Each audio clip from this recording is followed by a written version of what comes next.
Hello and welcome to another Tales from a Professional Nerd. My name is Bryan Steele and I will be your nerd today and any other day that you watch one of my silly little shows. Hi everybody.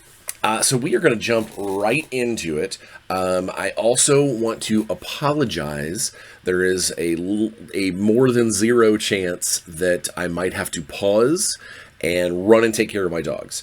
As you well know, if you've watched this show long enough, my wife has a condition, a nervous condition a nervous system based condition called myasthenia gravis, and it causes a combination of different things, and one of the things that happens are things very similar to seizures. I guess they are seizures. They're called crises, but it's all technical.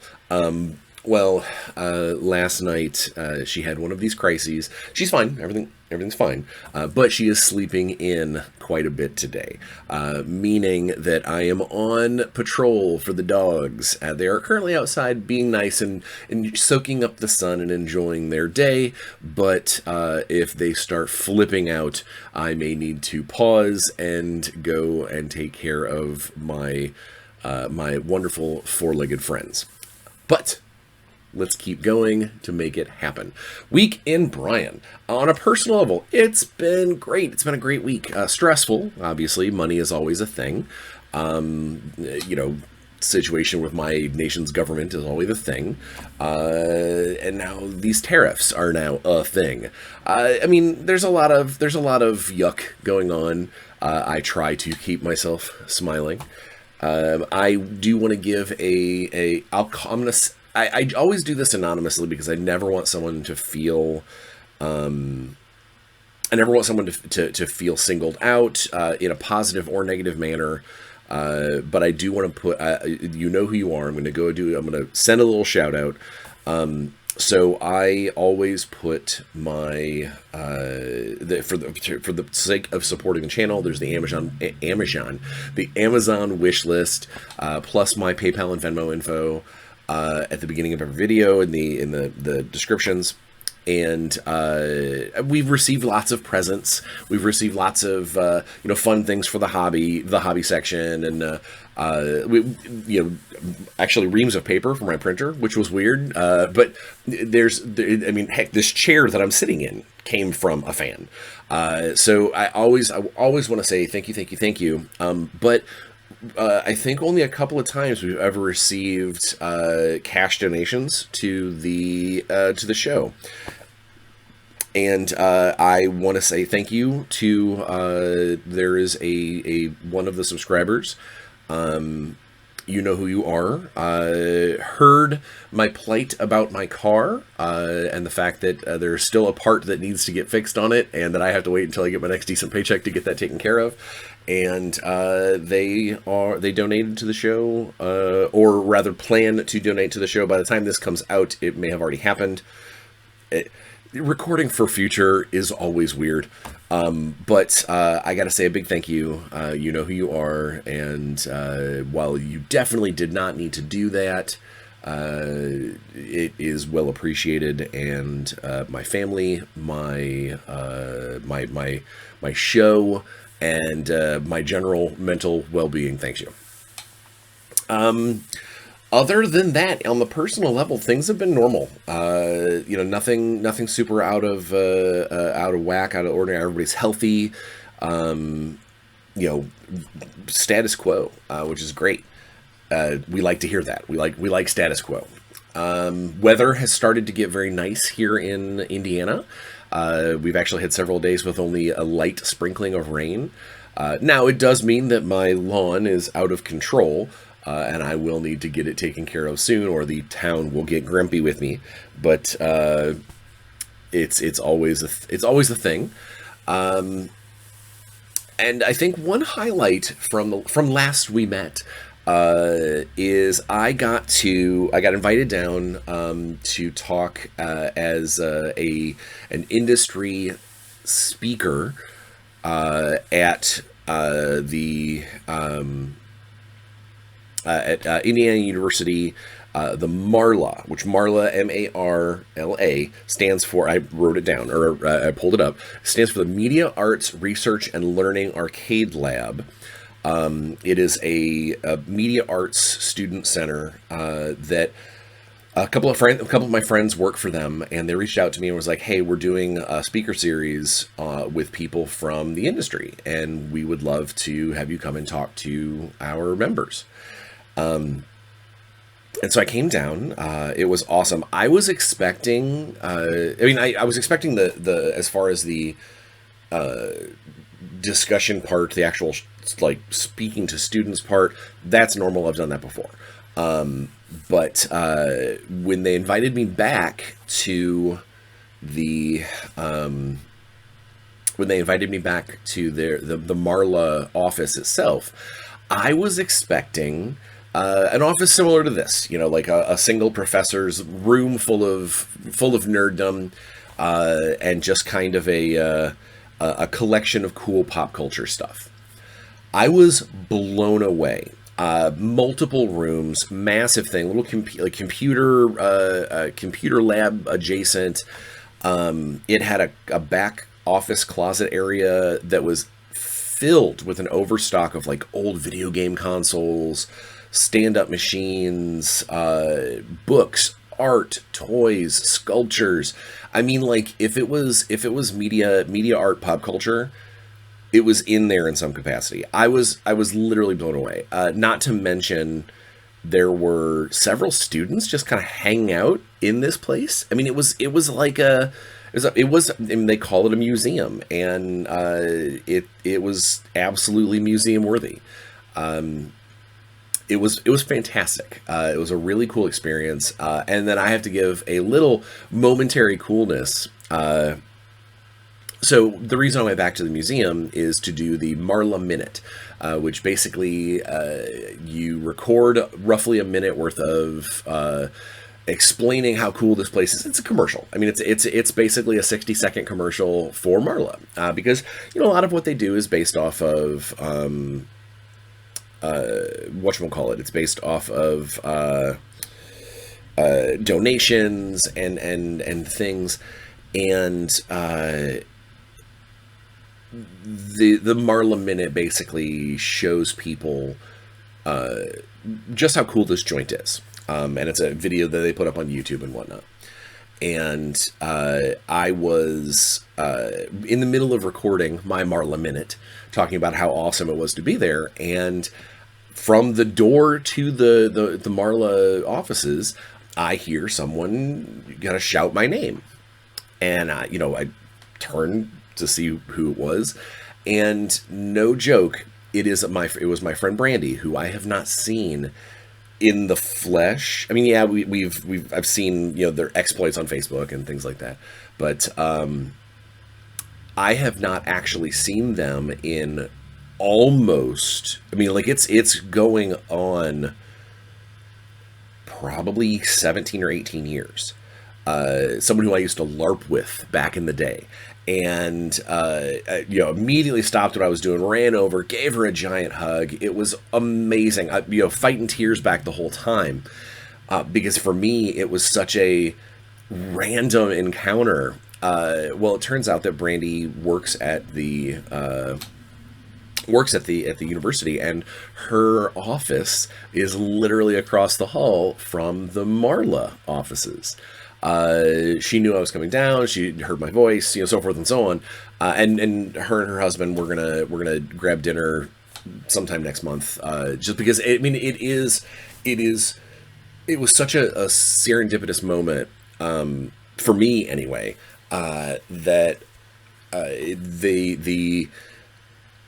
the fact that these are, I'm always talking about on here, gaming, we use gaming, we use this as an escape, we use this to build relationships. That is literally what I'm talking about, is, I used to game with her and her husband almost 2 decades ago, and I haven't seen them in so long, but as soon as there was any kind of connection there, we were back to running around acting like changelings, and I cannot express to you the later on in my drive home, I was thinking about it and thinking about some of the cool old stuff that we had done together, and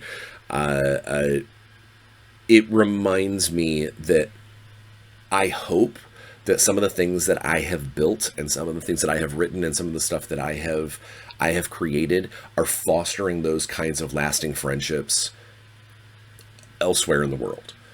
People that will know each other for decades and longer, centuries. People who will know each other until the end of their lives, if they got together and that bond was strengthened because of a product that I worked on or created or characters that I designed. That is exactly what I hope to be doing in this industry, is fostering those relationships. Oh yeah, so Weekend Bryan, how's the personal part? Gaming part. So I got to play Token Terrors from Terrible Games. I mentioned I did an unboxing for them a couple weeks ago, and I actually got to play with my kid. It is a great game. It is simple on the outside. Like, looking at the rules, you're like, okay, makes perfect sense. But as we started playing, we started seeing little strategies, little individual like tactics, and my 16-year-old kid put it together pretty fast, and so it is easy to learn. But as we started playing, we started figuring out, okay, so if I do this and I can do this, and I probably should have been doing this earlier on, but I didn't, so I lost some guys. It's really, really cool, and you should absolutely check it out. I know later this year there's supposed to be a Season 2 expansion Kickstarter. I look forward to backing it, and when that happens, when it goes live, I will absolutely let you guys know. But it is inexpensive, it is very cool, and we managed to unlock one of the unlockable legacy type envelope things to get the unit tactics, and we're already talking about maybe the next time we get a chance to play, trying to focus on getting some of the other stuff unlocked. It's really cool. I'm very happy that I decided to grab that stuff, and I'm very happy that John over at Terrible Games will continue to make cool stuff. Also, I got to play. Let's see. I got to play literally yesterday. I showed my good friend Chris over at Victorum Gaming, his own YouTube channel. Check it out. I got to show him an actual game of Warzone Eternal. All he had seen up until that point was the demo at Adepticon last year.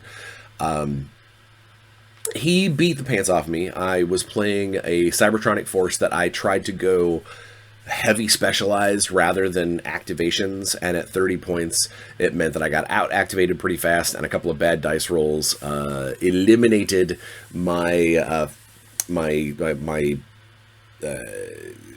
additional troopers pretty quickly. I was playing against Capital, and he was just playing the Capital starter, and while he did not have the greatest of luck with his Sunset Strikers charging, they had a lot of, they were hitting all day long, but, Cybertronic armor, thick, clang, clang, clang, clang. I had a good flamethrower moment, my heavy machine gun. I don't think my Attila with the heavy machine gun, every time he pulled the trigger, he ran out of ammo, but he would kill the target he shot at. So he was just an ammo hog. It is what it is. But we had a good time. It was a good game, fun game. I hope that he got a pretty decent idea as to how the mechanics go back and forth. I think that we did a little bit of all of the reactions during the game, so he got to see everything, including a counter charge. It was a good, and the counter charge, he actually figured out kind of on his own. One of those I was about ready to charge him with I was charging him with an Attila heavy machine gun that had no ammo. And I was getting ready to punch his face off, and he's like, "So could I countercharge you?" Like it was a cool exchange, and I absolutely every time I get a chance to play the game, even if I get my butt kicked, I am reminded what a great game we put together. Alex and I am very, very fortunate that Alex brought me onto that team and had me help bring back this amazing license, and the game itself is super fun. So yeah, it was a win-win-win, even though I lost. Yeah, I think that's all the gaming that I did because I was so busy. Hobby-wise, I got a bunch of stuff put together. I put together all of the Conquest stuff that I bought while I was at Adepticon. So I got my giant stone forged together and all my magma forged together. Nobody's painted yet. Nobody's even primed yet. But I did get them out of the box, off the sprue, and together. So if I did still want to get a game in sometime, I could use them because I love them. And then I started back to getting my Gamehole Con charity submission. I started working on that again. It requires a little more sculpting on one of the models because of trying to make a mirror version of a model. It is harder than it looks. I realize now that I haven't sculpted in a while. So taking my time, one little piece at a time, really focusing on getting it right, because I want this to be something that generates a bunch of money for the charity and will be something that a collector can look at for many, many years and go, I love that. Yeah, I think that's really for hobbying. Work stuff. I would say that it slowed down a little bit, but it would be lying. I would be lying. Evil Genius, I am neck deep in a book very focused on the Iwi people for Kong Skull Island. I am the second fiddle to an amazing writer and human being named Jonathan Connor Self. He is doing the majority of the work on that book and is doing a smash up job as far as like doing cool history stuff, and we still have to get it over to Legendary to have them take a look at it and make sure that they are cool with everything that we're doing. But having gone through and reading it, and then I'm doing a bunch of gamification of things. I think it's gonna be a really cool book when it is all done. Let's see, what else? I signed on to do a small adventure in Akarim for Lou Gygax's company, Gygax Inc. I haven't done a semi-nautical adventure in a while, so the adventure will take place at least a little bit on a boat, and deal with one of my favorite subjects, pirates and merfolk. So yeah, that should be a ton of fun. And also, let's see, what else? Shadowrun's ongoing, Morningstar ongoing, Xeogenesis ongoing, Warzone always ongoing. Yeah, so I mean, like I've got a lot of stuff happening. But the new stuff will be primarily the Iwi stuff and the Akarim adventure. Oh yeah, actually, speaking of, I guess it's partially gaming. You'll be hearing more about this. So I mentioned that the Rifts game had ended. The Rifts game ended, and my Friday night playtest / gaming group decided to play an Intergalactic Heroes game. It's not taking place in Throne World, but it is kind of Throne World adjacent, and it's going to have a feel like the Mass Effect world, which is what the GM had said. Well, we made our characters. We made our characters last week, and it is going to be an eclectic crew. That is for sure. And I'll be playing a Gabhar, one of the aliens that have kind of the Pachycephalosaurus thick, bony head crest that they smash stuff with their head. As that it is my favorite thing to do is smash stuff with my head. I'm playing basically a deckhand / laborer. There's never a shortage of people to lift heavy things, and that is absolutely my character's forte. Is I lift stuff, I put it back down, and I go over and lift up another thing. I'm expecting this character to be a ton of fun, both in and out of combat, and likely not the problem solver. I'm not unintelligent, but I don't foresee. I foresee a lot more blunt force, brute solutions in his future, and more on that when we actually get a chance to play. I think we are playing our first game in like a week, maybe 2. But yeah, so it should be a lot of fun. I'm excited for that, and I think that's just about it. I think that's it for the week in Bryan. Went a little long-winded, but that was because a lot has been going on. Let's get into the subject. So, I did some panels for the Atlanta Library System a couple of weeks ago, and one of the panels that we did was exploring non-D&D games, role-playing games that are up outside of D&D.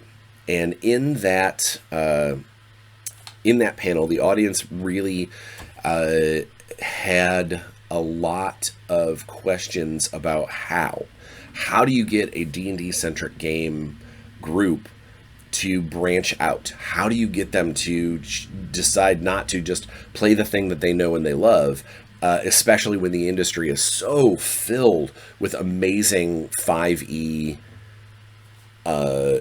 stuff, so many different worlds. And even if you're not playing the actual Dungeons and Dragons made by Wizards of the Coast, there are so many awesome D&D skins to be played. How do you get people away from that? Not that D&D is bad, but sometimes you just want to play different stuff. You want to try things out. You go to these conventions and you play a one shot, play a test game, or hear your friend talking about this amazing thing that they did at Gen Con, and then you try and get your group together and they go, I don't want to try something new. New is difficult. So I wrote down five ways that I think are, I will never say foolproof, because there is nothing absolute when dealing with gamers. We are a capricious folk. It is very possible that you might not be able to turn a gamer away from their status quo of D&D. And that might just be because that's their thing.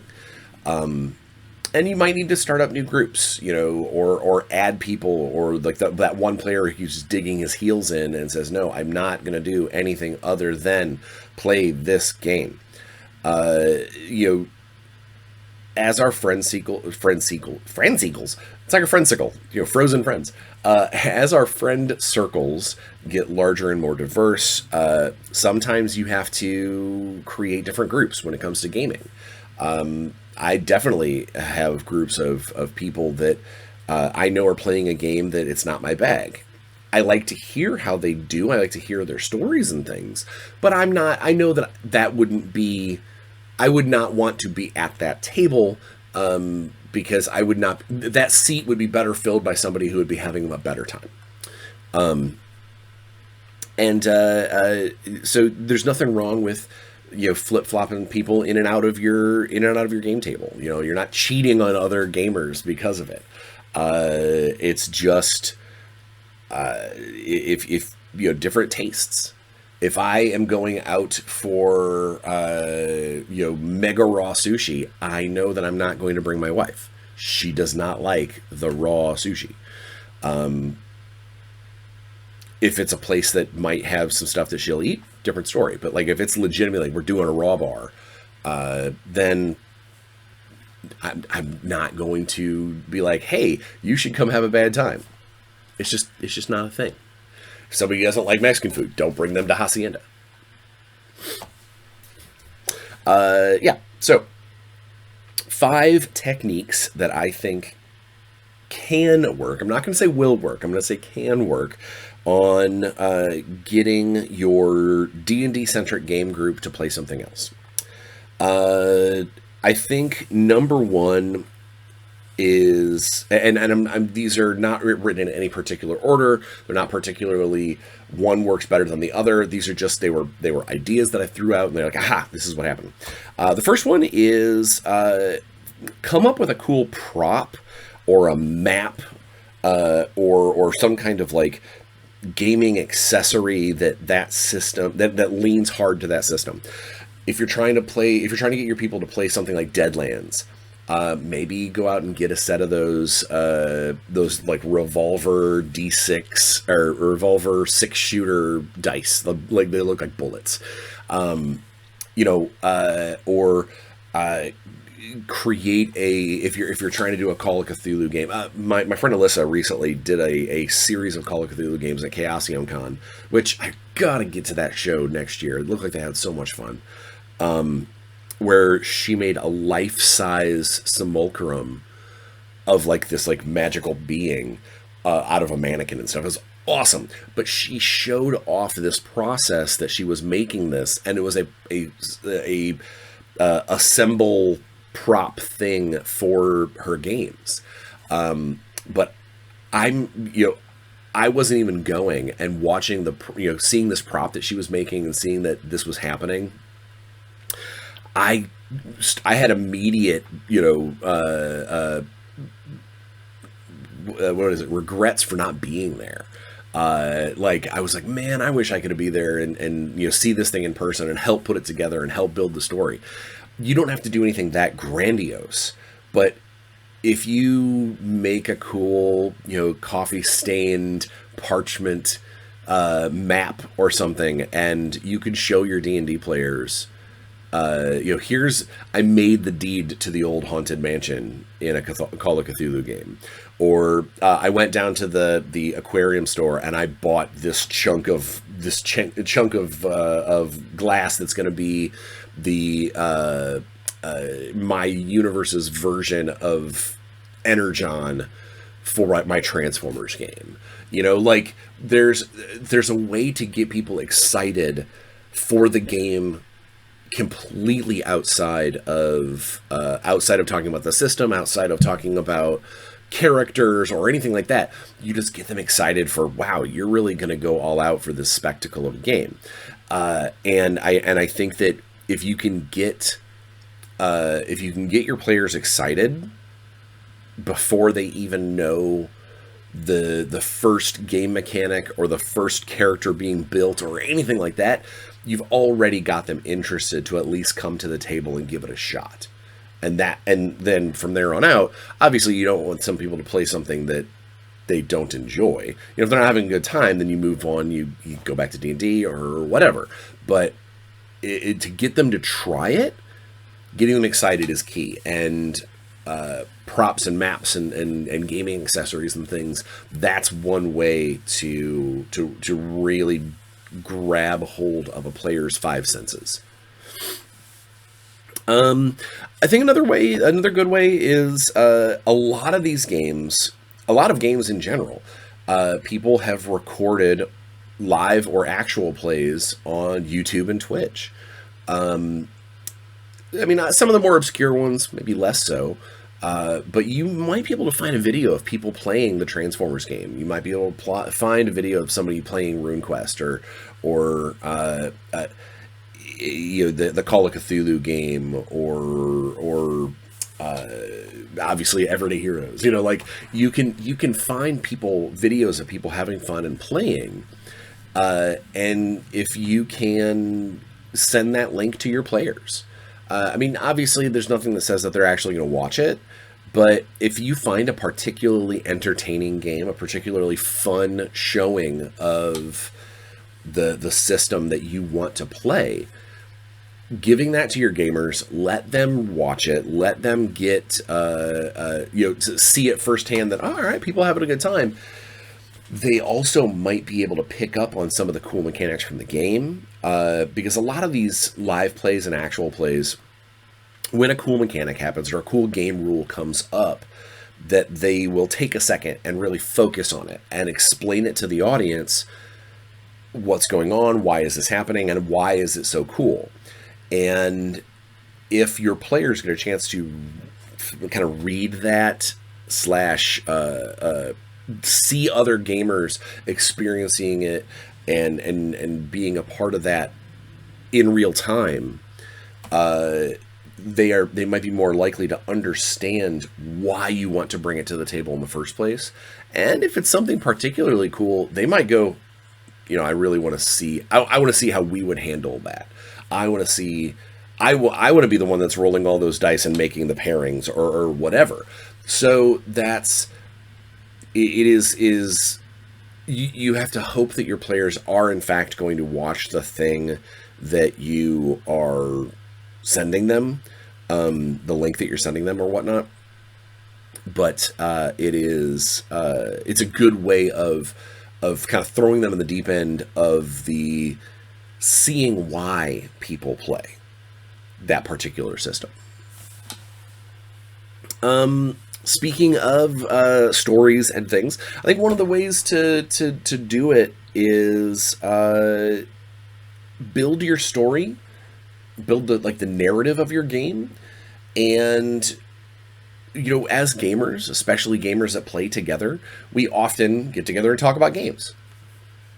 We talk shop. There's a gamer cliche of don't tell me about your character, but we all do. We all love to talk about our characters. We all love to talk about the plot and the cool things that happened, and especially if it's someone who was maybe not at the table that night, or someone who doesn't play in that particular game, or maybe it is someone who plays in that game and you guys just want to kind of do a little deeper dive into what really happened. I think one of the good ways to get people to be willing to try something is tell them about the story that you're building. Don't say anything about the system. Don't say anything about, in my Transformers game that I'm planning, or Call of Cthulhu. I want to say about this Call of Cthulhu game I'm building. You don't say anything about the system. You just tell them about the narrative. You get them excited about, So in this arc that I'm putting together, there's this evil bad guy, and he's going to do these things, and the heroes are going to absolutely be all of the heroes are going to be part of the story in this way, or you can tell them background information, you can tell them world building stuff, you can get people excited about and every character is going to be given this this mystic item that they won't know is mystic. Tell them, you can tell them it's a game, you can tell them it's something that you're planning, but try and leave the system out of it to the best of your ability, because again, it's all about getting the players excited to play, and then basically going, and it's not a D&D game, it's a Call of Cthulhu game, or it's a RuneQuest game, or whatever. And that way, if all has gone well, you've gotten them excited about the character that they want to play. You've gotten them excited about the story you're going to tell. You've gotten them excited about the things that are going to happen at the table. And then you go, and it's going to be using a different rule set. Sometimes that might be a little bit of a switcheroo on them, but for the most part, if you can build up that excitement and get them meshed with the idea of being part of this story, you should be able to at least get them to the point where the system is taking a back seat to this awesome concept, this awesome story, this awesome moment. It's all about building up the game, not the game system. If that makes any sense, I hope that makes sense. Which actually leads me to the last two ways that I think that you can get people to experience not D&D. I mean, one of them is at gaming conventions. It's very easy to sign people up for events and something that you've never played before, because it is generally a fire and forget type thing. You're not necessarily married to what's happening, and if you don't like it, it's a couple hours out of your life. Nah. But at home, that's sometimes a little harder to do. And I think the last two ways require a little more, I don't want to say forgiveness, but a little more ability for your players to be flexible with their time and their efforts. Especially if you are the DM, if you're the forever dungeon master, if you're the forever game master, and you run the D&D game anyway, these are a little easier, because you can basically look at your players and go, I do not feel like playing this D&D game right now, or I don't feel like running. Or you can also look at them and say, I'm not really mentally or, planning wise prepared for the next D&D session. Do you mind if we take a week or take a session or take a beat and do something else? And this is where things splinter. Is the something else can be either get them to have everybody make characters. And you can tell them straight away, be like, we don't necessarily have to do anything with these characters. Let's just walk through character creation. Let's have a session 0 if we were to continue playing my idea of the Call of Cthulhu game or whatever. I want to just know, I want to know what you guys would want to play. And take a game night building characters. Because sometimes for a lot of these systems, building the character is as much fun as playing the game. And the more that your players have something to hold on to, they've made choices, they've built something, depending on the system, you could really have a character that they're like, man, I really do want to play this guy. And it will go a long way to pushing them toward being accepting of at least trying out this new thing. Is because now they've got something they've invested in. They've got some ideas. They've got some concepts. They've made some choices. And it might be something that they want to take a little further. This character that they never knew existed in the ether of their mind now is on the paper and just requires a few more hours of attention to actually play.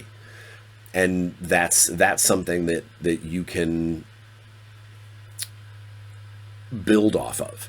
Is now you've got your team of characters. You've got, the things that everybody are building or have built. You can then work them into your story, get them excited about, maybe on the spot when they roll a thing, you go, oh man, that works perfectly because one of the nations of my universe, or one of the nations of this world, they all follow this god. There's ways to suddenly that player, even though they've never played this game, they've never actually tried the system apart from building a character, now they're part of your story. And they see that and they go, oh, whoa, all right. And they go into it. I think that's one of, it's a little harder because you do have to walk them through some of the system to make a character. But generally speaking, almost all game systems, character creation is the first thing you do anyway. So whether or not your game group goes beyond character creation is up to your game group. But if they get that far, you've already opened the door, you've all stepped through. Now you just have to get them to continue going into the house.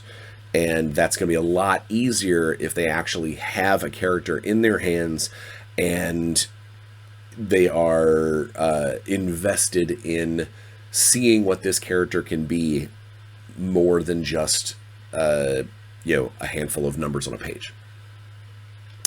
The last one that I want to talk about is the one that I think is the easiest one to as far as like letters on the cover. It's the easiest one to make work. You can get your players to play a non-D&D game.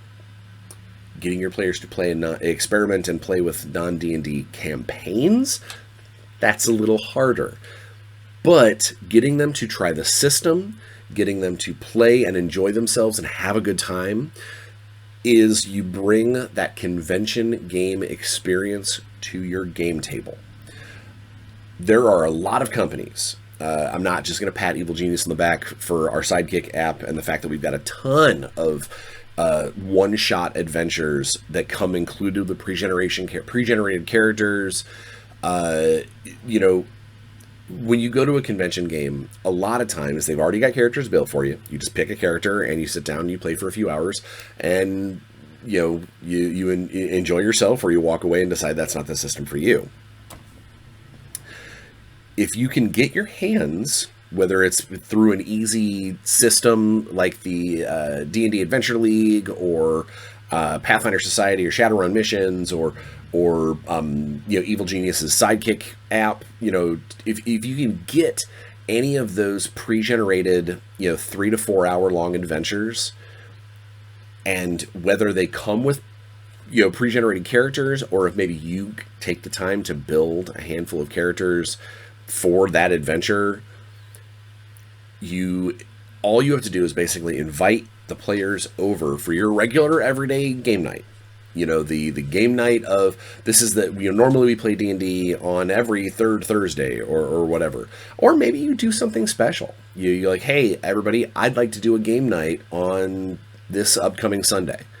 Or whatever. You have to pick a time. And you invite your D&D friends. And then when they get there, you kind of sort of let them know, be like, hey, we are playing RuneQuest today. Here are your characters. I've got this is not a campaign. This is not an extended thing. This is a RuneQuest one shot, and I'm really excited to see what you guys do. Here are your pre-generated characters. You guys can go ahead and pick which ones you want. And unless they absolutely are just, dyed in the cloth, I do not want to play this particular system, and then you would never get them anyway. But for the most part, if they're already there, snacks are on the table, drinks are in the cup, characters are in front of them, dice are ready to be rolled, and you just tell them, I want 4 hours out of your life. For the most part, I think almost all gamers would be willing to give it a shot and enjoy themselves for an afternoon of gaming. And maybe they figure out and they play and they enjoy this system. They enjoy these characters. They really just sink their teeth in and go, man, this was a really cool system. Thanks for showing it to me. That's when you go, so I was kind of thinking about running a longer game. Would you guys be interested? It's a way for you to, or that it could maybe lead into some of the other methods. Hey, I'm thinking about, I'm glad you guys got a chance to play. It seemed like you had a good time. I'm thinking about running a RuneQuest campaign. Would you guys want to meet next week and make characters? When can we, you enjoyed these pre-gens, let's get you a character that you've actually created. And then kind of step them into the concept of doing a longer term campaign. Start them with a one shot, get them to understand and hopefully enjoy the system that you're looking at, and then pop the question of, hey, I think I want to play this other system for a little while. Let's get characters made. And I think that's probably, again, I don't want to use the term foolproof. There's no such thing. But I think that it is the number of weird systems or outside systems that I have decided were amazing because of randomly playing one at a convention. I don't think I could count that on two hands. Like there's a ton of games. Hell, there's been freelance opportunities that I've reached out to people to be like, hey, I really kind of want to work in your world because I played at Origins and it was awesome. Is there any chance that we can work together? And that's because I'm industry. If I was just a gamer, that conversation would be, I played your game at Origins, where do I get the rule book? And it can feel like an uphill battle, but all it takes is your players to get excited about what they're doing. And sometimes that can be a 4-hour one-shot adventure where everybody dies, but they die in amazing and fantastic ways. Or maybe it is a one-shot adventure that is got some funny gimmick to it that makes it way more fun in that condensed amount of time. You can absolutely lean in on the cool convention events. Generally lean in on cool parts of their game system on purpose. Ways to highlight the reasons why you should go buy the rulebook. You should go play this game on a more permanent basis. And I think that's one of the things that that a one-shot run at your house or game club or whatever can really do, is you can highlight that stuff and get those players excited to try it again, possibly with their own characters, possibly as the beginning of a campaign, so forth and so on. This is not to say that all of this whole spiel about trying to get people to play things that aren't D&D. That's not to say don't play D&D. I would never. I love D&D. In fact, I recently in a Q&A, someone asked my favorite role-playing game, and my fun answer is whichever one is paying the bills at the time. But my real answer will probably, I hate to be like that, it's probably D&D. It's where I got my start. It's where it's definitely dominated the majority of the tables that I've been at. And some of my most memorable characters that will stay with me as far as pieces of stories and stuff like that, probably D&D characters. Shadowrun's up there because of the amount of lore and characters that I've put into that universe.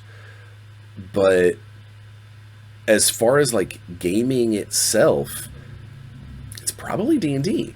So I can't blame people for wanting to play it all the time. It's a great game for all of its ups and downs. It has so much third-party support that you can build almost anything you want using that rule set as a framework. But variety is the spice of life, and getting your players to try something else for a little while is a nice palate cleanser before you go back to what you were doing, or maybe just it's you want to experience a modern game, Everyday Heroes, or a sci-fi game, Intergalactic Heroes. Maybe you just want to do something a little different. Maybe you want to do a fantasy game, but you want something that's a little more crunchy than 5e, something like RuneQuest. There is absolutely nothing wrong with changing your tastes and trying something else for a little while and venturing out. Just like there's nothing wrong for the people who just want to play D&D because that's what they enjoy and that's what they like.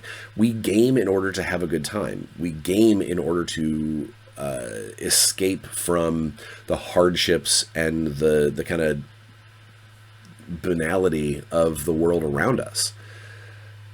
And as long as that's happening, and as long as everybody's having fun at the table and you're not hurting somebody to do it, there is no bad gaming. I hate to say that. And I know there's a lot of people out there that are like, man, don't support WotC because they did this thing. Or, man, Hasbro's evil. Shut up. Just stop. Because they bring joy to people's lives. Maybe not yours, but they do. And it's about time for us to start letting people enjoy stuff. There is enough stuff in this world that gets in the way of that. Let's not let gaming be one of them. Let people enjoy stuff. All right, on that note, please, everybody, before I talk to you again next week, be safe, wash your hands, wear a mask, get your shots, don't listen to the idiots, just keep forging forward and have a good time. Please, please, please, please. Try and leave every room just a little happier than when you got there, and I think that we're going to be okay. So until next week, go out, have some fun, and play some games, because I'm gonna. Bye, guys.